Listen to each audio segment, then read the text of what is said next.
Just let us do what we're trying to do, right? And then you've got the revolutionary DAOs. And part of what DAOs make possible in the revolutionary sense is they are censorship-resistant ways of organizing people and resources. And what I mean by that is kind of like DAOs are to traditional organizations, like crypto is to traditional money, in the sense that the government can stop you from using traditional money, but they cannot stop you from using Bitcoin. They can try, right? But like you could, even in a country that doesn't allow it, you could do it, right? Yeah. You just use a real crypto wallet and find someone on the street who will sell you some Bitcoin, or do it with me right now, right over the podcast.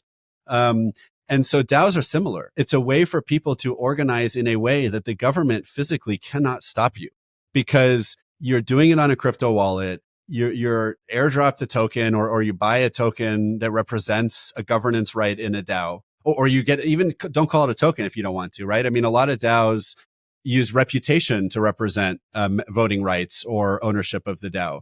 And they may actually do it with an ERC20 smart contract, probably most of the time, because that's the easiest way to do it. But you don't have to. You could just have a smart contract that's literally just a list of members and how much voting rights they have. And now you've removed the need to have a token, but you still have a DAO. So in that sense, I think, first of all, there is something powerful about how DAOs allow people to create organizations, even if the government doesn't want you to. But also, to your point, yes, I think you can also have DAOs without tokens that people generally consider to be cryptocurrencies.